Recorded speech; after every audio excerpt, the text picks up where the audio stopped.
நாம சங்கீர்த்தனத்தை பிரச்சாரம் பண்றதுக்காக இந்த கலியுகத்துல தோன்றின மிக முக்கியமான அவதாரம் யார் அப்படின்னா ஸ்ரீ கிருஷ்ண சைத்தன்ய மகாபிரபு. ஏன்னா கிருஷ்ணர் பகவத்கீதையில ரொம்ப தெளிவா சொல்றாரு. என்ன சொல்றாரு அப்படின்னா, எப்பெல்லாம் தர்மம் சீர்குலையுதோ, எதா எதாஹி தர்மஸ்ய கிளானிர் பவதி பாரத அபியுத்தானம் அதர்மஸ்ய ததாத்மானம் ஸ்ருஜாம்யஹம். நான் தோன்றேன் அப்படின்னு சொல்றேன். எப்ப தர்மம் சீரழியுமோ தோன்றேன். சோ இந்த கலியுகத்துல பார்த்தோம் அப்படின்னா தர்மம் ரொம்ப சீரழிஞ்சிட்டு இருக்கு. சோ இந்த கலியுகத்துல தர்மத்தை நிலைநாட்டுவதற்காக வரேன்னு சொல்றோம். இந்த தர்மம் அப்படிங்கிற எந்த விஷயம் சொல்றாரு? தர்மம் அப்படிங்கிறது இந்த கலியுக தர்மத்தை நிலைநாட்டுவதற்காக வர. இந்த கலியுக தர்மம் என்னது? நாம சங்கீர்த்தனம். பகவான் பல்வேறு அவதாரங்கள பல்வேறு விஷயங்களுக்காக வர. லீலா அவதாரம் அப்படின்ட்டு இருக்கு, புருஷ அவதாரம் அப்படின்ட்டு இருக்கு, யுகாவதாரம் அப்படின்ட்டு இருக்கு, மன்வந்தர அவதாரங்கள் இருக்கு, அதே போல சக்தி ஆவேச அவதாரங்கள் இருக்கு. சோ இப்படி பகவானுடைய அவதாரங்களும் அவர்களுடைய அந்த அவதார நோக்கமும் பல்வேறு விதமான நோக்கங்களை கொண்டது. இப்ப நேற்று பார்த்து ரிஷபதேவரை பார்த்துட்டு. சோ ரிஷபதேவர் அப்படின்றது லீலா அவதாரம், குணாவதாரம் அப்படின்ட்டு பல அவதாரங்கள் இருக்கு. லீலா அவதாரம். சோ அவர் என்ன பண்றாரு? பகவானுடைய ஒரு குறிப்பிட்ட லீலையை நடத்துவதற்காக ரிஷபதேவர் வர, இல்ல சக்தி ஆவேச அவதாரம் கூட சொல்லலாம். சோ அப்படி யுகாவதாரங்கள் ஒண்ணு இருக்கு. யுகாவதாரங்கள் அப்படின்னா அந்த யுகத்தினுடைய தர்மத்தை நிலைநாட்டுவதற்காக என்ன பண்றாரு? பகவான் அந்த யுகத்துல தோன்றுவார். சோ அப்படி இந்த கலியுகத்தினுடைய தர்மத்தை நிலைநாட்டுவதற்காக பகவான் தோன்றக்கூடிய ஒரு அவதாரம் என்ன அப்படின்னா இது சைத்தன்ய மகாபிரபு அப்படின்னு சொல்லக்கூடிய அவதாரம், ஸ்ரீ சைத்தன்ய மகாபிரபு. ஏன்னா கலியுகத்துல ஒரு அவதாரம் நம்ம கேள்விப்பட்டிருக்கோம், கல்கி அப்படின்ற ஒரு அவதாரம் இருக்கு. அந்த அவதாரம் கடைசியில வருவார். சோ கடைசியில அந்த அவதாரம் வந்தா என்ன பண்ணுவார்? அந்த தர்மத்தை எப்படி நிலைநாட்டுறாரு? எல்லாத்தையும் அழிச்சிட்டு நிலைநாட்டுறாரு. சோ அதுக்கு பேரு அவதாரம் அப்படின்னு சொல்ல முடியாது. அதுக்கு பேர் யுகாவதாரம் அப்படின்ட்டு சொல்ல முடியாது. ஏன்னா அங்க என்ன பண்றாரு? எதுவுமே சொல்லிக் கொடுக்கறது கிடையாது, அங்க பேச்சே கிடையாது, எல்லாத்தையும் துவம்சம் பண்றாரு, எல்லாத்தையும் அழிச்சிடறார். சோ அப்படி இல்லாம இந்த கலியுகத்துல பகவான் தோன்றுறார். தோன்றி எல்லாருக்கும் இந்த நாம சங்கீர்த்தனம் அப்படிங்கிற இந்த உயர்ந்த கலியுக தர்மத்தை சொல்லிக் கொடுக்கிறார். அந்த அவதாரம் தான் என்ன சொல்றோம்? நம்ம ஸ்ரீ சைத்தன்ய மகாபிரபுன்னு சொல்லி சொல்றோம். நமோ மகாவதான்யாய கிருஷ்ண பிரேம பிரதாயத்தே கிருஷ்ணாய கிருஷ்ண சைத்தன்ய நாம்னே கௌரத் விஷய நமஹ அப்படின்னு சொல்லி சொல்றோம். நமோ மகாவதான்யாய, மிகவும் தாராள உதார மனமுடையவர், ரொம்ப பெரிய கொடை வல்லல் அப்படின்னு சொல்றாங்க. ஏன் அப்படி சொல்றாங்க அப்படின்னா அப்படி கொடுத்திருக்காராம் எல்லாருக்கும். அவ்வளவு தானங்கள் கொடுத்திருக்காங்க. என்ன தானத்தை கொடுத்தாரு? கிருஷ்ணரை கொடுத்தார். கிருஷ்ணரை கொடுத்ததுனால அவரை அப்படி நமோ மகாவதான்யாய அப்படின்னு சொல்லி சொல்றோம். வரதராஜன் சொல்லி சொல்றோம். ஏன் வரதராஜன் சொல்லி சொல்றாங்க? யாருக்கா தெரியுமா? வரதராஜ பெருமாள் சொல்லி சொல்றோம் இல்லையா? அவருக்கு வரதராஜன்ற பேர் ஏன் வந்துச்சு? ஏன்னா அந்த வரதராஜ பெருமாள் என்ன பண்றாரு அப்படின்னா தன்னுடைய உயிரை விட ரொம்ப மேலான ராமானுஜர் என்ன பண்றாரு? தானமா கொடுக்கிறாரு. ராமானுஜ ஆச்சாரியர் காஞ்சிபுரத்துல தான் பிறந்தார். வரதராஜ சுவாமி கோயில்ல தான் பூஜை பண்ணிட்டு இருக்காரு, அங்கதான் சேவை பண்ணிட்டு இருக்காரு. ஸ்ரீரங்க பெருமாள் என்ன பண்றாரு அப்படின்னா அங்க விட்டு ஒரு பட்டரை விட்டு என்ன பண்றாரு? போய் அங்க வரதராஜர் கிட்ட இருந்து ராமானுஜரை கூட்டிட்டு வான்னு சொல்லி சொல்றாரு. அவர் உட்காந்து பகவான் கிட்ட ஸ்தோத்திரம் பண்ணி பாட ஆரம்பிக்கிறார். பகவான் ரொம்ப சந்தோஷம் அடைகிறார். உனக்கு என்ன வரம் வேணுமோ கேட்டு வாங்கிக்கோன்னு சொல்லிட்டார். இந்த மாதிரி வாயே விடக்கூடாது. என்ன வேணுமோ கேளுன்னு சொன்னா அவங்க ஏதாவது கேட்டு வாங்கிட்டு போயிருவாங்க. சோ அது தெரியாம என்ன பண்றாரு? பகவான் சொல்லிட்டார், என்ன வேணும் வாங்கிட்டு போன்னு சொல்லிட்டார். சுவாமி எனக்கு ராமானுஜரை கொடுங்கன்னு சொல்லி கேட்டார். என்னோட உயிரை கேட்டிருந்தா கூட கொடுத்துரு அப்படின்னு நான் ராமானுஜரை கேட்கிறேன், நான் எப்படி கொடுக்கறதுன்னு சொல்லி சொல்றேன். எனக்கு அதாவது ராமானுஜரை கொடுத்ததுனால அவரை விட ஒரு உயர்ந்த வரம் வேற எதுவும் கிடையாது இந்த உலகத்துக்கு. அதனால அவருக்கு வரதராஜன், வரத்தை தருவதில் ராஜாவை போல இருக்கார் அப்படின்ட்டு ஒரு சரித்திரம் இருக்கு. சோ அது போல நமோ மகாவதான்யாய அப்படின்னு சொல்லி சொல்றோம். இருக்கலே மிக உயர்ந்த கொடை வல்லல் யார் அப்படின்னா ஸ்ரீ கிருஷ்ண சைத்தன்ய மகாபிரபு. ஏன்னா அவர் என்ன பண்ணிருக்காரு? இந்த உலகத்துக்கு உயர்ந்த ஒரு செல்வத்தை கொடுத்திருக்காரு. என்ன செல்வத்தை கொடுத்திருக்காரு?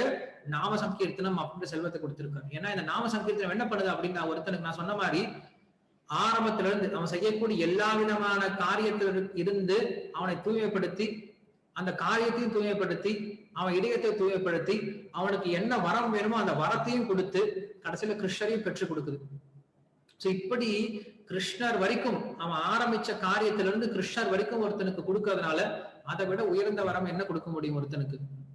ஏதோ அவன் குசேலன் போய் என்ன பண்றான் அப்படின்னா கிருஷ்ணர் கிட்ட ஏதோ போய் பார்த்துட்டு வரலாம்னு சொல்லி போனவருக்கு பெரிய சொத்து கிடைச்சது. அது போல இன்னைக்கு ஏதோ நம்ம செய்யலாம் அப்படின்னு சொல்லிட்டு ஆரம்பிக்கிறாங்க. ஆனா அவங்களுக்கு என்ன கிடைக்கும்? கடைசியில பார்த்தா கிருஷ்ணரே கிடைச்சிட்டார். காரணம் என்னது? நாம சங்கீர்த்தனம் தான். அந்த நாம சங்கீர்த்தனத்தை கொடுத்ததுனால நமோ மகாவாதன் நியாயம் அப்படின்னு சொல்லி சொல்றோம். சோ அப்படி அந்த சைத்தன்ய மகாபிரபு தோன்றுவதற்கு ஒரு காரணம் தேவை. ஏன்னா கிருஷ்ணர் உடனே தோன்ற மாட்டார்.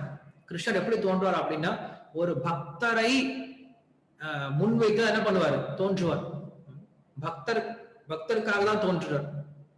சோ அப்படி இந்த கலியுகத்துல, ஏன்னா நம்ம பாகவதம் படிச்சுட்டு போது கேட்டோம், எல்லா தேவர்களும் போயிட்டு பகவான் கிட்ட கேட்கறாங்க, இந்த மாதிரி ஹிரண்யகசிபு ரொம்ப எங்களை துன்பப்படுத்துறாங்க, எங்களுக்கு அவதாரம் பண்ணி நீங்க ஹிரண்யகசிபு கிட்ட எல்லாம் காப்பாத்தி கொடுக்கணும் அப்படின்னு சொல்லி கேட்கும்போது பகவான் சொல்றார், கர்மத்தினால அவன் அழிஞ்சு போயிடுவான் போப்பா அப்படின்னு சொல்லி சொல்றார். இதை கேட்கறதுக்காக நாங்க வந்தோம், அவன் கர்மத்தினால அவன் அழிஞ்சு போயிடுவான்னு கேட்கறதுக்காக அவங்க கிட்ட வந்தோம், எங்களுக்கு இப்ப உதவி பண்ணுங்க அப்படின்னு சொல்லி கேட்கும்போது பகவான் சொல்ற, பிரகலாதன்ற ஒரு பக்தன் தோன்றுவான், அந்த பக்தன் தோன்றி எப்ப அந்த பக்தனை அவன் துன்பப்படுத்த ஆரம்பிக்கிறானோ நான் அப்ப தோன்றேன் அப்படின்னு சொல்லி சொல்றேன், அந்த பக்தனுக்காக நான் தோன்றேன் அப்படின்னு சொல்லி சொல்றேன். சோ அப்ப தேவர்கள்லாம் கேட்கறாங்க, அப்ப சுவாமி நாங்கெல்லாம் பக்தர்கள் கிடையாதா, எங்களுக்காக நீங்க தோன்ற மாட்டீங்களா அப்படின்னு கேட்கிறாங்க. பகவான் சொல்ல, டே நீங்களா பக்தர்களா, உங்களுக்கு ஒரு சின்ன பிரச்சனை தான் என்ன பண்றீங்க, உடனே ஓடி வந்து அவனை கொண்டுடுங்க இவனை கொண்டுடுங்க அவனை முடிச்சிடுங்கன்னு சொல்லி ஓடி வரீங்க. ஆனா அந்த பிரகலாதன் என்ன பண்றான், அவங்க அப்பா அவனை போட்டு கழுத்தை நெரிச்சு அவனை தூக்கி நெருப்புல போட்டாலும் சரி, யானை கீழே போட்டாலும் சரி, அவனுக்கு விஷம் கொடுத்தாலும் சரி, பாம்பை வச்சு கடிக்க வச்சாலும் சரி, அவன் எப்படி இருந்தா நாராயணன் என்னைக்கு நடிச்சிட்டு இருந்தான், ஒரு நிமிஷம் கூட மறக்கவே இல்லை. பகவான் கிட்ட என்னைக்குமே அவன் புலம்புனது கிடையாது, பகவானை திட்டினது கிடையாது, எல்லாத்துக்கும் மேல எங்க அப்பாவை கொண்டுடேன் அப்படின்னு சொல்லிட்டு ஒரு நாள் கூட கேட்டது கிடையாது. இதுதான் வைஷ்ணவனுடைய குணம், பக்தனுடைய குணம். சோ அப்படிப்பட்ட பக்தனுக்கு நான் தோன்றுவனா இல்ல உனக்கு நான் தோன்றுவனா அப்படின்னு சொல்லிட்டு அமுச்சு விட்டாரு. இதை கேட்டு நம்ம ரொம்ப சந்தோஷப்பட்டு போயிட்டாங்க. அப்படி ஒரு பக்தனுக்காக என்ன பண்றாரு பகவான் தோன்றார். சோ கிருஷ்ணர் பகவத்கீதை சொல்லும்போது என்ன சொல்ற அப்படின்னா, பரித்ராணாய சாதுனாம் அப்படின்னு சொல்லி சொல்ற, சாதுக்களை ரட்சிப்பதற்காக நான் தோன்றேனே தவிர விநாசாய துஷ்கிருத்தம், துஷ்கிருத்தர்களை அழிப்பதற்காக நான் தோன்ற கிடையாது. ஏன்னா அவங்களே அழிஞ்சிருவாங்க, நான் இங்க இருந்து சொடக்கப்பட்டா போதும் அவங்க உடனே அழிஞ்சிருவாங்க. சோ அப்படிப்பட்டவர்களுக்கு முக்கியம் கிடையாதுன்னு சொல்லி சொல்றேன். சோ அப்படி ஒரு பக்தரை முன்வைத்து என்ன பண்றாரு பகவான் தோன்றுகிறார். சோ அப்படி இந்த கலியுகத்துல ஸ்ரீ சைத்தன்ய மகாபிரபு தோன்றுவதற்கு மிக முக்கியமான காரணமா இருந்த ஒரு பக்தர் யார் அப்படின்னா ஸ்ரீ அத்வைதாச்சாரியர். சோ இவ்வளவு விஷயம் ஏன் சொன்ன அப்படின்னா, இந்த கலியுகத்துல நாம சங்கீர்த்தனம் அப்படிங்கிற ரொம்ப முக்கியம். அந்த நாம சங்கீர்த்தனமானது நமக்கு எல்லா விதமான வரங்களையும் பெற்றுக் கொடுக்கறதுக்கு ஹேத்துவான ஒரே ஒரு சாதனம். அந்த நாம சங்கீர்த்தனத்தை பரப்புனது யார் அப்படின்னா ஸ்ரீ சைத்தன்ய மகாபிரபு.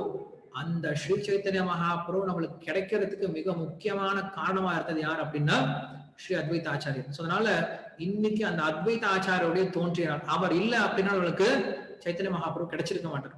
அவருடைய பக்தியினாலதான் நமக்கு சைத்தன்ய மகாபிரபு கிடைக்கிறார். சோ அவரை பற்றிய ஒரு சில விஷயங்களை மட்டும் இங்க பார்க்க முயற்சி பண்ணலாம், நமக்கு ஆல்ரெடி நேரம் ஆயிட்டு இருக்கு. சோ அத்வைதாச்சாரியர் அப்படின்றவர் சாந்திபூர் அப்படின்ற ஒரு இடத்துல வாழ்ந்துட்டு இருந்தார். அது வெஸ்ட் பெங்கால்ல இருக்கக்கூடிய இடம், அங்கதான் தோன்றினார், அங்கதான் வாழ்ந்துட்டு இருந்தார். சோ அவர் வாழ்ந்துட்டு இருந்த காலத்துல எப்படி இருந்துச்சு அப்படின்னு சொல்லி சொல்றாரு. எப்படி இருந்துச்சு அப்படின்னா, ஞான பக்தி வைராகிய குரு முக்கிய தர கிருஷ்ண பக்தி வாக்கிய நீத ஏ சங்கர். அந்த அத்வைதாச்சாரியர் எப்படி இருந்தார் அப்படின்னா, ஞான பக்தி வைராகியத்துல அவ்வளவு குருவா இருந்தார், ரொம்ப முக்கியத்துவம் வாய்ந்தவரா இருந்தாலும். கிருஷ்ண பக்தி வாக்கிய நிதே, கிருஷ்ண பக்தியை சொல்லிக் கொடுப்பதுல எகேன சங்கர், எப்படி சங்கர பகவான் அதாவது சிவன் எப்படி கிருஷ்ண பக்தியை சொல்லிக் கொடுக்கறதுல ரொம்ப கைத்தேர்ந்தவரா இருப்பாரோ, அது போல சங்கரருக்கு சிவன் பெருமானுக்கு நிகரானவரா அந்த அத்வைதாச்சாரியர் திகழ்ந்தார். கிருஷ்ண பக்திய அப்படி பிரச்சாரம் பண்ணிட்டு இருந்தார். எந்த சமயத்துல? அவர் இருந்த சமயத்துல திரிபுவனே ஆச்சேயத சாஸ்திர பிரச்சார சர்வத்திர வாக்கிய கிருஷ்ண பத பக்தி சாரம். என்ன பண்ணாரு? எல்லா சாஸ்திரங்களுடைய இறுதி இலக்கு, இறுதியான நோக்கம் என்ன அப்படின்னா கிருஷ்ண பக்தி சாரம் அப்படிங்கிற விஷயத்தை அன்னைக்கு பிரச்சாரம் பண்ணிட்டு இருந்தாங்க அத்வைத ஆச்சாரியர். துளசி மஞ்சரி சகித கங்கா ஜலே நிர்வதி சேவ கிருஷ்ண மகே குதூகலே. தினசரி என்ன பண்ணுவார் அப்படின்னா, கங்கையினுடைய தீர்த்தத்தை எடுத்துக்கிட்டு கொஞ்சம் துளசி எடுத்துக்கிட்டு அதன் மூலியமா பகவானை தினசரி வழிபட்டு இருந்தார் சொல்லி சொல்றேன். ஸ்ரீ அத்வைத ஆச்சாரியர் தோன்றுவதற்கு முன்னாடி இந்த பாரத வருஷம் அப்படின்னு சொல்லக்கூடிய இந்த இந்தியா எப்படி இருந்துச்சு அப்படின்னா, அக்பர் அவருடைய காலம் அப்ப நடந்துட்டு இருந்தது, முகலாயர்களுடைய காலம் நடந்துட்டு இருந்தது. சோ அவங்க என்ன பண்ணாங்க அப்படின்னா, நம்ம தர்மத்தை, நம்முடைய சனாதன தர்மத்தை முழுமையா அழிக்க முயற்சி பண்ணிட்டு இருந்தாங்க, அழிச்சிட்டு இருந்தாங்க. எங்க பார்த்தாலும் அவங்களுடைய தர்மத்தை பிரச்சாரம் பண்றதும், நம்முடைய கோயில்களை அழிக்கிறதும், நம்முடைய சாஸ்திரங்களை படிக்கிறவங்களுக்கு அதிகமான வரி கொடுக்கறதும், அதே போல யாராவது அந்த சாஸ்திரங்களை படிச்சாங்க அப்படின்னா அவங்களுக்கு நிறைய தண்டனை கொடுக்கறது, இப்படி நம்ம தர்மத்துக்கு அவ்வளவு விரோதமான காரியங்கள் நடந்துட்டு இருந்துச்சு. அதே சமயத்துல மக்களுக்கு யாருமே துணிஞ்சு வைஷ்ணவ விஷயத்தையோ இல்ல சாஸ்திர விஷயங்களோ பேசக்கூடிய அளவுல கிடையாது. எல்லாரும் பயந்துட்டு இருந்தாங்க, அந்த ஆட்சிக்கு பயந்துட்டு இருந்தாங்க. சோ அப்படிப்பட்ட சூழ்நிலையில தான் என்ன ஆகுறது, இந்த சம்பவமானது 500 வருஷத்துக்கு முன்னாடி 520 வருஷத்துக்கு முன்னாடி சம்பவமானது நடந்துட்டு இருக்கு. சோ அப்படிப்பட்ட அந்த இடத்துலதான் அத்வைத ஆச்சாரியர் என்ன பண்றாரு அப்படின்னா, அவர் இந்த உலகத்தை பார்க்க ஆரம்பிக்கிறார். அந்த விஷயம் எனக்கு சொல்லப்படுது. ஹுங்கார கரையே கிருஷ்ண அவசேர தேஜ ஏத்வனி பிரம்மாண்ட பேதி வைகுண்டேதி பாஜே. அந்த அத்வைத ஆச்சாரியர் என்ன பண்ணுவார் அப்படின்னா, தினமும் சாலகிராம பூஜை பண்ணுவார். உங்களுக்கு தெரியும் சாலகிராமம் அப்படின்னா என்னன்னு. சாலகிராமம் அப்படிங்கிறது பகவானுடைய அவதாரம். பகவானுடைய எல்லா அவதாரங்களும் என்ன ஆகுன்னா, கண்டகி அப்படின்ற நதியில அந்த கல் ரூபத்துல பகவான் வந்து தோன்றுவார். கருப்பு கலருடைய கல்லா இருக்கும், பல்வேறு விதமான கல்லா இருக்கும். அதனுடைய நிறங்களும் அதனுடைய ரூபங்களும் விசேஷத்தை பொறுத்து அந்த சாலகிராமம் எப்படிப்பட்ட சாலகிராமம் சொல்லிட்டு நம்ம பார்ப்போம். அது பெரிய கதை நம்மளுக்கு, சாலகிராம கல் எப்படி தோன்றினது அப்படின்ட்டு. எனிவே அது வந்து கிருஷ்ணர் சாக்ஷாத் பகவான் தான். இப்ப நம்ம வந்து உலகத்துல ஒரு மூர்த்தியை பண்றோம் அப்படின்னா அந்த மூர்த்தியில உடனே பகவான் வந்துட மாட்டார். நம்ம எந்த அளவுக்கு ஸ்ரத்தையோட வணங்குறோமோ, எந்த அளவுக்கு ஸ்ரத்தையோட சேவை பண்றோமோ, அந்த அளவுக்கு தான் அந்த மூர்த்தியில அங்க பிரகாசம் இருக்கும், அங்க சக்தி இருக்கும், சாநித்தியம் இருக்கும். நம்ம 20% வணங்கணும் அப்படின்னா பகவான் அந்த மூர்த்தியில 20% இருப்பார். நம்ம 50% வணங்கணும்னா அந்த மூர்த்தியில 50% இருப்பார். 100% இருப்பான்னு சொல்லிட முடியாது. நம்ம பக்திக்கு தகுந்தாற் போல அந்த மூர்த்திக்கு சக்தி அப்படிங்கிறது வர ஆரம்பிக்கும். அது எந்த விதமான மூர்த்தியா இருந்தாலும் சரி, ஸ்வயம்புவை தவிர. ஆனா சாலகிராமம் அப்படிங்கிறது எப்படிப்பட்டது அப்படின்னா, ஸ்வயம்புவான ஒரு மூர்த்தி. அந்த சாலகிராமத்துல பகவானுடைய சக்தி முழுமையாக இருக்குமா, 100% அந்த சாலகிராமத்துல பகவானுடைய சாநித்தியம் அப்படிங்கிறது இருக்குது. பகவானுக்கும் அதுக்கும் வித்தியாசம் கிடையாது. அதனால சாலகிராம வழிபாடு அப்படிங்கிற ரொம்ப முக்கியம். நம்ம இந்தியால வந்து எல்லாரும் சாலகிராம வழிபாடு பண்ணிட்டு இருந்தாங்க அன்ற ஒரு காலத்துல. வீட்டுல எல்லார் வீட்லயும் சாலகிராமம் இருக்கும், எல்லாரும் சாலகிராம பூஜை பண்ணுவாங்க. சாலகிராம பூஜை ரொம்ப ரொம்ப எளிமையானது. நீங்க சொல்ற மாதிரிதான், கங்கை தண்ணி கொஞ்சம் இருந்தா போதும், தூய்மையான தண்ணி இருந்தா போதும், கொஞ்சம் துளசியை வச்சு தினமும் அபிஷேகம் பண்ணிட்டு சாலகிராமத்தை நம்ம சாப்பிடக்கூடிய உணவை முதல்ல நைவேத்தியம் பண்ணிட்டு சாப்பிட ஆரம்பிக்கலாம். அந்த சாலகிராமத்தினால வரக்கூடிய தண்ணி இருக்கு இல்லையா, தீர்த்தம், தண்ணியில தலையில தெளிச்சுக்கிறதுனாலையும் குடிக்கிறதுனாலையும் நமக்கு எல்லா விதமான பாப்பங்களும் ரோகங்களும் போக ஆரம்பிக்கும். அதே போல அவ்வளவு தூய்மைப்படுத்தும் சாலகிராமம். நம்ம வீட்டை அவ்வளவு தூய்மைப்படுத்தும். எந்த வீட்டுல சாலகிராமம் இருக்கோ அது ஒரு கோயில் போல. அந்த வீட்டுல தேவையில்லாத விஷயங்கள் நடக்காது, எல்லா விதமான சுகமான விஷயங்கள் நடக்க ஆரம்பிக்கும். ஆனா என்ன பண்றோம் இன்னைக்கு, அந்த மாதிரி சாலகிராமத்துல நம்ம பாக்குறதே கிடையாது. இன்னைக்கு என்ன பண்றோம், வீட்டுல பெருசு பெருசா ராவணம் மாட்டி வச்சிருக்கோம் இல்லையா. எல்லார் வீட்லயும் உள்ள நுழைஞ்ச உடனே பெரிய ராவணன் தான் உட்காந்து இருக்கான் வீட்டுல. 100 தலை ராவணன் இன்னைக்கு, 100 தலை 500 தலை ராவணன். அன்னைக்கெல்லாம் ராவனுக்கு 10 தலை இருந்துச்சு, இன்னைக்கு 500 தலை ராவணன்லாம் இருக்காங்க. என்னது, டிவி தான், வேற ஒன்றும் கிடையாது. ஒவ்வொரு சேனலா டச் பண்ணும்போது ஒவ்வொரு ராவனுடைய தலை வெளில வர ஆரம்பிக்குது. காம குரோத லோப, காம குரோத லோபன்ட்டு ஒவ்வொரு சேனல் டச் பண்ணும்போது ராவனுடைய ஒரு முகம் வெளில வர ஆரம்பிக்குது. நம்ம வீட்டுல எப்படிதான் நடந்துட்டு. சோ வீட்டுல ராவணனை வச்சுட்டு ராமராஜ்யத்தை எப்படி எதிர்பார்க்கறது, ராவணனை வீட்டுல வச்சுட்டு வீட்டுல அமைதி எப்படி எதிர்பார்க்கறது, சந்தோஷத்தை எப்படி எதிர்பார்க்க முடியாது. ஏற்கனவே கலியுகம் அப்படிங்கிறது கலோர் தோஷ நிதயராஜன் அப்படின்னு சொல்றாரு. கலியுகம் அப்படிங்கிறதே ரொம்ப தோஷங்கள் நிறைஞ்ச இடம். இதுல இன்னும் தோஷங்கள் என்ன பண்றோம், வீட்டுல சேர்த்து வச்சுட்டு இருக்கோம். எங்க சந்தோஷம் இருக்க போகுது. சோ எல்லார் வீட்லயும் நம்ம வழிபாடு பண்றது ரொம்ப முக்கியம். பகவானை வழிபாடுறது அப்படிங்கிற ரொம்ப முக்கியம். வீட்டை வந்து கோயில் மாதிரி மாத்திக்கிறது ரொம்ப முக்கியம். எனிவே, சோ அப்படி அவர் என்ன பண்ணுவாரு, அத்வைத ஆச்சாரியர் அந்த சாலகிராமத்தை வச்சுட்டு அந்த சாலகிராமத்தை பூஜை பண்ணுவார். கங்கை தண்ணி, கங்கை ஓடிட்டு இருக்கு. ஸோ கங்கையில இருந்து தூய்மையான தண்ணி எடுத்து அது துளசியை வச்சு தண்ணியை ஊத்திட்டு ஹூங்காரம் பண்ணுவார். அவர் பண்ணக்கூடிய இந்த ஹூங்காரத்தினால என்ன சொல்ல, கிருஷ்ணருடைய பேரை ஹரே கிருஷ்ணா அப்படின்னு சொல்லிட்டு என்ன பண்ணுவாரா, சாலகிராமம் தண்ணி ஊத்துவார். அவர் சொல்லக்கூடிய அந்த துவனி இருக்கு இல்லையா, அந்த துவனி என்ன பண்ணுதுன்னா, ஏ துவனி பிரம்மாண்ட பேதி வைகுண்டேதி பாஜ. அவர் பண்ணக்கூடிய துவனியானது இந்த பிரம்மாண்டத்தை தாண்டி வைகுண்ட வரைக்கும் கேக்குதான். அப்படி என்ன பண்ணாரா, பகவானுடைய நாமத்தை இறஞ்சி என்ன பண்ணுவாரா சொல்லிட்டு அந்த கிருஷ்ணருக்கு பூஜை பண்ணுவாரா. ஏ பிரேமேன ஹுங்கார சுனியே கிருஷ்ணநாத பக்தி வேஷ ஆப்பேன ஏ ஹைலே சாட்சாத். இப்படி அந்த அத்வைதாச்சாரியருடைய அன்போட குரலோட என்ன பண்ண, அன்பு கலந்த குரலோட அவர் கூப்பிட்ட அந்த விஷயத்தை கிருஷ்ணர் கேட்டுட்டு அந்த பக்தன் மேல் இருக்கக்கூடிய அன்பை கட்டுப்படுத்த முடியாம கிருஷ்ணர் என்ன பண்றாரா, இந்த உலகத்துக்கு இறங்கி வராரு. இங்க சொல்ற போற சொல்லிட்டு இருக்காங்க.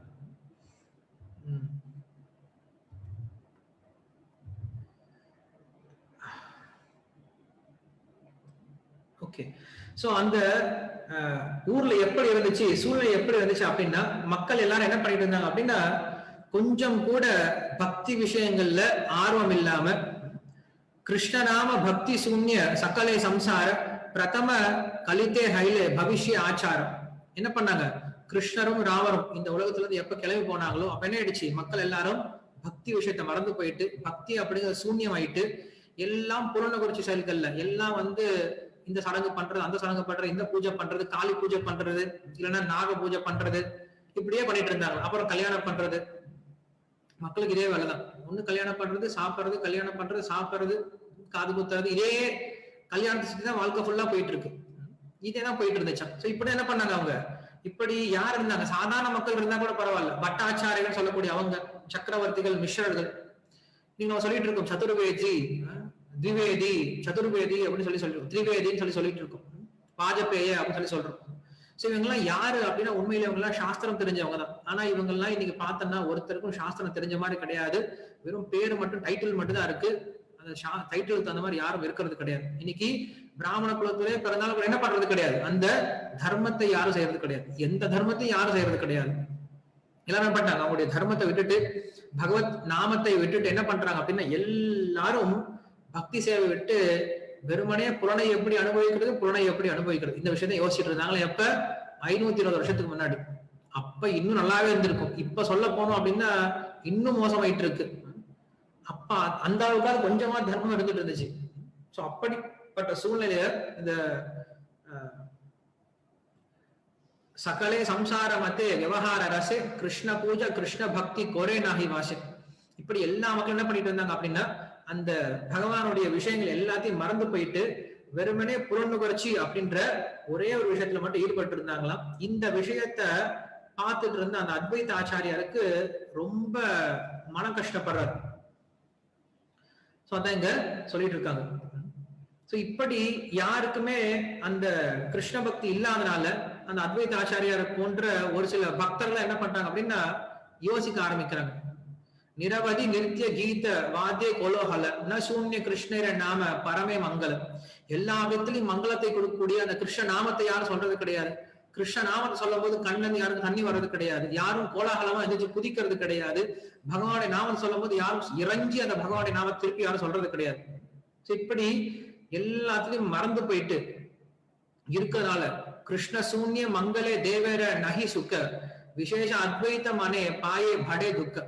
இப்படி மக்களுடைய ஒரு மோசமான நிலைமையை பார்த்துட்டு அத்வைத ஆச்சாரியார் போன்ற பக்தர்களுக்கு மனம் ரொம்ப வருத்தப்படுறாங்க. மக்கள்லாம் இப்படி இருக்காங்களே அப்படின்னு. சுவாவே அத்வைத படே கருணை ஹிருதய ஜீவேர உதார சிந்த ஹயே சதய. ஏன்னா சுவாவத்தினால பக்தர்கள் எப்படிப்பட்டவர்கள் அப்படின்னா பரதுக்க துக்கின்னு சொல்லுவோம். பக்தர்களுக்கு இருக்கக்கூடிய ஒரு குணம் என்ன அப்படின்னா, மற்றவர்களுடைய துன்பத்தை தன் துன்பம் நினைக்க ஆரம்பிப்பாங்க. சோ மற்றவர்கள் இப்படி துன்பப்படுறாங்களே இந்த கலியுகத்துல, இந்த ஆத்மாக்கள் எல்லாம் பகவானோட சந்தோஷமா இருக்க வேண்டிய ஆத்மாக்கள். ஆனா என்ன பண்றாங்க, அந்த ஆத்மான்றது மறந்து போயிட்டு, தான் மறந்து போயிட்டு அப்படிங்கிற விஷயம் கூட ஞாபகம் இல்லாம ஒரு மிருகத்தை போல என்ன பண்ணிட்டு இருக்காங்க, எல்லாரும் சந்தோஷப்பட்டு இருக்காங்களே, சந்தோஷம் அடையிற நினைச்சு துன்பப்பட்டு இருக்காங்களேன்னு சொல்லிட்டு அந்த பக்தர்கள்லாம் இந்த சாதாரண ஆத்மாக்களை பார்க்கும்போது ரொம்ப துக்கப்படுறாங்களாம். ஏன்னா அது பக்தனுடைய குணம். பக்தனுக்கு ரொம்ப மிருதுவான கருணையான ஒரு குணம் இருக்கிறதுனால அவன் என்ன பண்றான், மற்றவர்கள் துன்பத்தை தன் துன்பம் நினைக்க ஆரம்பிக்கிறான். சோ அப்படி இவங்களை எப்படி உத்தாரணம் பண்றது அப்படின்னு சொல்லிட்டு அத்வைதாச்சாரி யோசிக்கிறாரா. அவர் சொல்றாரு, மோரா பிரபு ஐஷே யதி கரை அவதார தபே ஹயே ஏ சகல ஜீவேர உதார. என்னுடைய பிரபு யாரு, கிருஷ்ணர். கிருஷ்ணர் மற்றும் இந்த உலகத்துல தோன்றல அப்படின்னா இவங்க யாருக்கும் உத்தாரணம் பண்றதுக்கு வாய்ப்பே கிடையாது. நம்ம சொல்லுவோம் இல்லையா, உன்னெல்லாம் கடவுள் தாண்டா காப்பாத்தணும் அப்படின்ட்டு. அப்படி கைவிட்ட கேஸ், ஒண்ணும் பண்ண முடியாது. சோ அப்படி இருக்கக்கூடியவங்களை இங்க சொல்றாரு, எங்களால ஒண்ணும் பண்ண முடியாது சுவாமி, இனிமேல இவங்களை மாத்துறது நீ இறங்கி வந்தா மட்டும்தான் இனிமேல் வேலையாகும் அப்படின்னு சொல்லிட்டு நினைக்கிறாங்க. தபேத்த அத்வைத சிம்ஹ அமார படை வைகுண்ட வல்லபை அதி தேகான் ஹேதானி. என்னுடைய பேரு அத்வைத சிம்ஹா. அவர் சொல்றாரு, அத்வைதாச்சாரியர் சொல்றாரு, அவருடைய பேரு அத்வைத சிம்ஹரம். அத்வைத சிம்ஹம் அப்படின்னு அத்வைதம் அப்படிங்கிற சிங்கம் அப்படின்னு சொல்றாரு. அந்த பேருக்கு தகுந்தார போல அந்த வைகுண்டத்திலிருந்து பகவானை நான் இறக்கி கொண்டு வரேன் அப்படின்னு சொல்லிட்டு ரொம்ப உறுதியோட இருக்காரு. அணிய வைகுண்டநாத சாட்சாத் கரியே நச்சிபே காயிபே சர்வ ஜீவ உதாரிய. அப்படி அந்த வைகுண்டத்திலிருந்து பகவான கீழே கொண்டு வந்து அவர் மூலியமா இந்த உலகத்தில் நாம சங்கீர்த்தனத்தை பரப்பி அந்த நாமத்தை சொல்வதனால இந்த உலகத்தில் இருக்க எல்லா ஜீவன்களும் என்ன பண்ணுவாங்க, பகவானோட சேர்ந்து பாட போறாங்க, ஆட போறாங்க. இதை நான் பார்க்க போறேன், இதை செய்யல அப்படின்னா என்னுடைய பேர் அத்வைத்தர் ஆச்சாரியே கிடையாது அப்படின்னு சொல்றாங்க. நிரவைதி ஏமத சங்கல்ப கரியே சேவேனே ஸ்ரீ கிருஷ்ண பத ஏக சிந்தகை. இப்படி அவர் ஒரு சங்கல்பத்தை வச்சுக்கிட்டு என்ன பண்றாரு, பகவானை பூஜிக்க ஆரம்பிக்கிறார். பாகவதம் ஆரம்பிக்கும் போதே நம்ம சொல்லியிருந்தோம், சங்கல்ப இதி வர்ணய பக்தி உற்பத்தியே பும்சாம் சங்கல்ப இதி வர்ணய அப்படின்னு சொல்லி கொடுத்தார். இந்த பாகவத்தை சொல்லி கொடுக்கும் போது மக்களுக்கு பக்தியை கொடுக்கணும் அப்படிங்கிற ஒரு சங்கல்பத்தோட இந்த பாகவதம் அப்படிங்கிற யஜ்யத்தை ஆரம்பி அப்படின்னு பிரம்மதேவர் சொல்லி கொடுக்கிறார் நாரதருக்கு. இது போல நம்ம பக்தி சேவை செய்யும் போது என்ன பண்ணும், ஒரு சங்கல்பம் நம்ம எடுத்துக்கணும். எனக்கு இதை அடையணும், நான் இதை எனக்கு கிருஷ்ணர் பக்தி வேணும், எனக்கு இதயமான தூய்மை அடைஞ்சு நான் கிருஷ்ணோட சேவையில் ஈடுபடணும் அப்படின்ட்டு கிருஷ்ணரை திருப்திப்படுத்தணும், என்னுடைய குருவை திருப்திப்படுத்தணும் அப்படின்ற அந்த ஒரு சங்கல்பத்தோட என்ன பண்ணும், பக்தி செய்ய ஆரம்பிக்கணும். அப்படி இல்லைன்னா என்ன பண்ணுவோம், ஏனோ தான் பண்ணிட்டு இருப்போம், யாருக்கோ பண்ணிட்டு இருப்போம். அப்படி இருக்கக்கூடாது. சங்கல்பத்தோட ஒரு நோக்கத்தோட பகவானை திருப்திப்படுத்தணும், குருவை திருப்திப்படுத்தணும் அப்படின்ற அந்த நோக்கத்தோட என்ன பண்ணுவா செய்ய ஆரம்பிக்கணும். அப்படி ஒரு சங்கல்பத்தை பண்ணிட்டு ஒரு பக்தி பண்றாரு. அத்வைதேர கரண சைத்தன்ய அவதார சே பிரபு கஹி யாச்சனே பாரே பாரத். இதை சைத்தன்ய மகாபுரு சொல்லுவார். சைத்தன்ய மகாபுரு தோன்றின பின்னாடி அடிக்கடி சொல்லுவார், இந்த அத்வைத ஆச்சாரியர் இருக்காரு, இவர் சும்மா என்னை விடவே இல்லை. நான் வைகுண்டத்தில் இருக்கும் போது சும்மா கூப்பிட்டே இருப்பார், ஹரே கிருஷ்ணா அப்படின்னு சொல்லி கூப்பிட்டே இருப்பார். இப்படி கூப்பிட்டா நான் எப்படி அங்க உட்காந்துட்டு இருக்கிறது, என்னால எப்படி அங்க உட்காந்துட்டு இருக்க முடியும், என்னுடைய பக்தனை இப்படி கஷ்டப்பட்டு கூப்பிடும் போது நான் வைகுண்டத்தில் எப்படி உட்கார்ந்து இருக்க முடியும். அதனால என்ன பண்ணேன், இவர் கூப்பிட்ட விஷயத்துக்காக நான் இங்க ஓடி வந்துட்டேன் அப்படின்னு சொல்றேன். சோ அதான் சைத்தன்ய மகாபுரு தோன்றதற்கு மிக முக்கியமான காரணம் அத்வைத ஆச்சாரியா சொல்றேன். சக்கலே வைஷ்ணவ மேலே அப்பானி அத்வைத பிராணி மாத்திர கரே கஹேனே நரே புஜாஹேத. அப்படி அந்த அத்வைத ஆச்சாரியர் என்ன பண்றாரு, தினம் பூஜை பண்ணுவார், தன்னுடைய சால கிராமத்துக்கு பூஜை பண்ணுவார். அவருக்குன்னு ஒரு சில பக்தர்கள்லாம் இருப்பாங்க, அந்த பக்தர்களோட சேர்ந்து நாம சங்கீர்த்தனத்தில் ஈடுபடுவார். அவங்க வீட்டுல உட்காந்து சத்சங்கம், ஸ்ரீமத் பாகவதம், பகவத்கீதை போன்ற விஷயங்களை பேசிப்பாங்க. மற்றவர்களுக்கு சொல்லிக் கொடுக்க முயற்சி பண்ணுவாங்க, ஆனா யாரும் கேட்கறது கிடையாது. துக்க பாவி அத்வைத கரணே உபவாச சக்கலே வைஷ்ணவ கத சாதே கீரஸ் வாஷ. சோ அப்படி இப்படிப்பட்ட சூழ்நிலையை பார்த்துட்டு அத்வைத ஆச்சாரியம் மற்ற பக்தர்கள் என்ன பண்ணாங்க அப்படின்னா, தங்களுடைய உணவை கூட விட்டுட்டாங்க, நல்ல சாப்பிடக்கூடிய உணவை கூட விட்டுட்டு தபஸையும் எடுக்க ஆரம்பிச்சாங்க. நெய் உண்ணோம், பால் உண்ணோம், நாற்காலே நீராடி அப்படின்னு சொல்லிட்டு ஆண்டாள் சொல்றாங்க. நாங்க விரதம் எடுக்கிறோம் அப்படின்னு எப்படி விரதம் எடுக்கிறோம், இப்படிப்பட்ட விரதங்கள் எடுக்கிறோம். ஏன் விரதங்கள் எடுக்கிறோம் அப்படின்னா எங்களுடைய சுகத்துக்காக கிடையாது, எங்களோட நன்மைக்காக கிடையாது, மக்களுடைய நன்மைக்காக சொல்றாங்க. சோ அப்படி பக்தர்கள் என்ன பண்றாங்க அப்படின்னா, தங்களுடைய இன்பத்தை கூட, தங்களுடைய சுய லாபத்தை விட்டுட்டு, இன்பத்தை விட்டுட்டு, தங்களுடைய வசதியை விட்டுட்டு, தங்களுடைய சௌகரியமான வாழ்க்கையை விட்டு என்ன பண்றாங்க, எல்லா விதமான தபசைகளையும் மேற்கொள்ள தயாரா இருக்காங்க. எதுக்காக, அந்த பகவானை எப்படியாவது இங்க கீழே கொண்டு வந்து மக்களுக்கு இந்த விஷயத்தை கொடுக்கணும் அப்படின்ட்டு. கேனேவா கிருஷ்ணேர நிருத்திய கேனேவா கீர்த்தன கரேவா வைஷ்ணவ பலி கிப சங்கீர்த்தன. அவங்களுக்கு என்ன பண்ணல அப்படின்னா, மக்களுக்கு வைஷ்ணவர்களுடைய விஷயங்களை பார்த்தா புரியல. அவங்க ஏன் இந்த ஹரே கிருஷ்ண மந்திரம் சொல்றாங்க, கீர்த்தனை சொன்னா ஏன் அவங்க பாடுறாங்க, ஏன் இவங்க இப்படி நடந்துக்கிறாங்க அப்படின்ட்டு அவங்களுக்கு புரியவே இல்லையா. ஆனா வைஷ்ணவர்கள் என்ன பண்றாங்க, பகவானுடைய நாமத்தை சொல்லிக்கிட்டு இன்னைக்கும் அது சந்தோஷமா இருக்காங்க. ஆனா மக்களுக்கு அது புரியாம இருந்துச்சான். சோ அப்படிப்பட்ட சூழ்நிலையில என்ன பண்றாரு அத்வைத ஆச்சாரியர், மறுபடியும் இந்த பகவானுடைய நாமத்தை சொல்றதுனால அந்த பகவானை இங்க கொண்டு வரார். அதுக்கப்புறம் தான் ஸ்ரீ சைத்தன்ய மகாபுரு என்ன பண்றாரு அப்படின்னா, இந்த கலியுகத்துல நவதீப் அப்படின்னு சொல்லக்கூடிய அந்த இடத்துல ஜெகநாத மிஸ்ரருக்கும் சச்சிமாதாவுக்கும் மகனா பிறக்கிறார். மாயாப்பூர் அப்படின்ற அந்த இடத்துல பிறக்கிறார். அதுக்கப்புறம் அந்த மாயாப்பூர்ல பிறந்துட்டு அவர் பேர் நிமாய் அப்படின்னு பேர் வைக்கிறாங்க. நிமாயின் பேர் வச்ச அவர் கொஞ்சம் வளரும் போது அவர் சாஸ்திர விஷயங்கள்ல கரையை பார்க்கிறார். அவ்வளவு பெரிய பாண்டித்யத்தை அடைகிறார். குறிப்பா தர்க்க சாஸ்திரத்துல அவ்வளவு நிபுணத்துவத்தை பெறார். அவருக்கு பேர நிமாய் பண்டிதர் அப்படின்னு சொல்லுவாங்க. ஏன்னா அவருக்கு அவ்வளவு பாண்டித்யம் இருந்துச்சு. தர்க்க விஷயங்கள் அவ்வளவு நல்லா பேசுவார். தர்க்கம் அப்படின்னா யாருக்கிட்ட வேணா ஆர்குமெண்ட்ல போவார். அந்த ஆர்குமெண்ட்ல போய் என்ன பண்ணுவார், அவங்களை தோக்கடிச்சுட்டு இவர் சொன்ன ஆர்குமெண்ட்டையும் மறுபடியும் இவரே தோக்கடிப்பார். ஸோ அப்படி இவருக்கு எக்ஸ்பர்டீஸ் இருந்துச்சு. அவருடைய வாக்குல அவ்வளவு திறமை இருந்துச்சு. ஏன்னா பகவான் தான், கண்டிப்பா இல்லாம இருக்க போறது கிடையாது. சோ அப்படி அவர் நிவாய் பண்டிதரா இருந்தார். அதுக்கப்புறம் ஒரு கட்டத்துல அவர் என்ன பண்ணார் அப்படின்னா அத்வைதாச்சாரோட சேர்ந்து கொஞ்ச நாள்ல அந்த மாயாப்பூர், அந்த நவதீபம், அந்த வெஸ்ட் பெங்கால், மொத்த வங்காளத்தை என்ன பண்ணிட்டார் அப்படின்னா கிருஷ்ண நாமத்தினால மூழ்கடிச்சிட்டார். அதுக்கப்புறம் அங்க இருந்து கிளம்புறார், சன்னியாசம் எடுத்துட்டு கிளம்புறார், ஒரிசால வந்து தங்குறார். ஒரிசால அதுக்கப்புறம் நாம சங்கீர்த்தனத்தை பரப்புறார். ஒரிசா மொத்தத்தையும் நாம சங்கீர்த்தனால நிரப்பிட்டார். அங்க இருந்து மறுபடியும் கீழே இறங்கி வர்றார். மகாராஷ்டிரா வர்றார், தமிழ்நாடு வர்றார், ஆந்திர பிரதேஷ், கர்நாடகா, கேரளா அன்னைக்கெல்லாம் அப்படி கிடையாது, எல்லாமே தமிழ்நாடு தான் இருந்துச்சு. தட்சிண பாரதம் தான் இருக்கும். தட்சிண பாரதத்துக்குள்ளார வர்றார். வந்து இங்க இருக்கக்கூடிய எல்லா மக்களும் என்ன பண்றாரு அப்படின்னா நாம சங்கீர்த்தனால நினைச்சிட்டாரு. அப்படி இருந்துச்சு சைத்தன்ய மகாபுருடைய காலத்துல. நாம சங்கீர்த்தனம் வாயில வராதவங்களே யாரும் கிடையாது. யாரெல்லாம் சைத்தன்ய மகாபுருவை பார்த்தாங்களோ, யாரெல்லாம் சைத்தன்ய மகாபுருவை பார்த்தவர்களே பார்த்தாங்களோ, யாரெல்லாம் சைத்தன்ய மகாபுரு கிட்ட இருந்து கேட்டாங்களோ, யாரெல்லாம் சைத்தன்ய மகாபுருவை பற்றி கேட்க ஆரம்பிச்சாங்களோ, எல்லாருக்கும் பைத்தியம் பிடிச்சிருச்சா, கிருஷ்ணனுடைய பைத்தியம் பிடிச்சிருச்சா. எல்லா மக்கள் என்ன பண்ணிட்டாங்க அப்படின்னா கிருஷ்ணா கிருஷ்ணா கிருஷ்ணன் ஆரம்பிச்சிட்டாங்க. கிருஷ்ணரை தவிர அவங்களுக்கு வேற எதுவும் தெரிய ஆரம்பிக்கல. சோ அப்படி அந்த கிருஷ்ணனுடைய நாமத்துல, கிருஷ்ணனுடைய ரூபத்துல, கிருஷ்ணனுடைய குணத்துல, கிருஷ்ணனுடைய லீலைகள்ல கிருஷ்ணனுடைய அந்த பெயர்ல அவ்வளவு ஒரு ருச்சியை கொடுத்துட்டு போயிட்டார். மக்கள் எல்லாரும் அப்படி சந்தோஷமா இருந்தாங்க.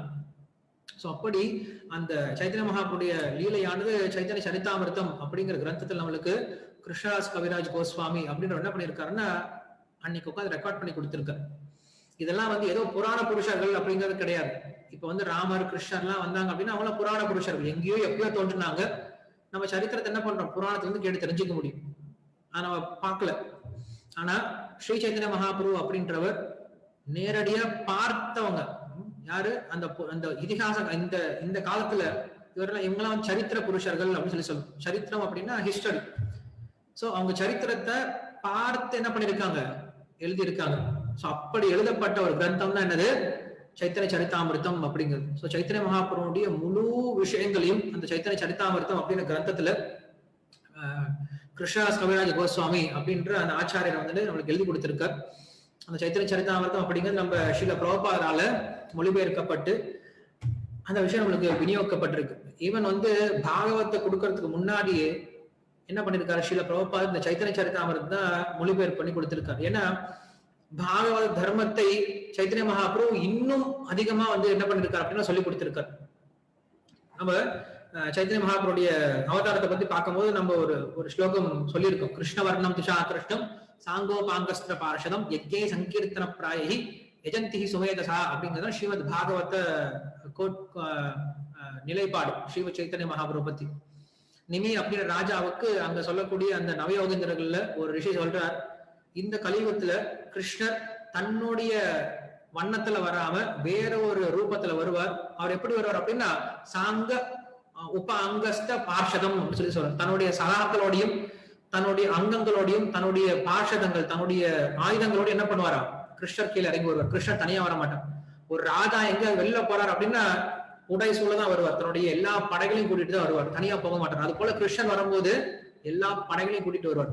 அதே போல கிருஷ்ணர் இந்த கலியுகத்துல வரும்போது தன்னுடைய சகாக்கள் எல்லாத்தையும் கூட்டிட்டு வர்றார், தன்னுடைய படையை கூட்டிட்டு வர்றார். சோ அப்படி இந்த கலியுகத்துல ஸ்ரீ சைத்தன்ய மகாபுரு தோன்றுறார். அவருடைய எல்லா பக்தர்களும் எல்லா சகாக்களும் என்ன பண்றாங்க, தோன்றுறாங்க. எதுக்காக தோன்றுறாங்க சொல்றாங்க, கிருஷ்ணவர்ணம் துஷா கிருஷ்ணம் சாங்கோபாங்கஸ்திர பார்ஷதம் யஜ்ஞை சங்கீர்த்தன பிராயி. என்ன பண்றாங்க அவங்க, சங்கீர்த்தனம் நாம சங்கீர்த்தனம் அப்படின்ற யஜ்யத்தை பண்ண ஆரம்பிக்கிறாங்க. யஜந்தி சுமேதசக. ஏன் அப்படியான நாம சங்கீர்த்தனத்தால மட்டும் என்ன பண்ண முடியும், பகவானை ஸ்துதிக்க முடியும், பகவானை ஒருத்தர் வழிபட முடியும். எப்படிப்பட்ட மனிதர்கள், சுமேதசக புத்தி உடையவர்கள். சோ இந்த கலியுகத்துல புத்தி உடைய மக்கள் என்ன பண்றாங்க, அந்த பகவானை கிருஷ்ணன் என்ன பண்றாங்க அப்படின்னா நாம சங்கீர்த்தனத்தினால மட்டும்தான் வழிபடுறாங்க அப்படின்னு சொல்லி சொல்றாங்க.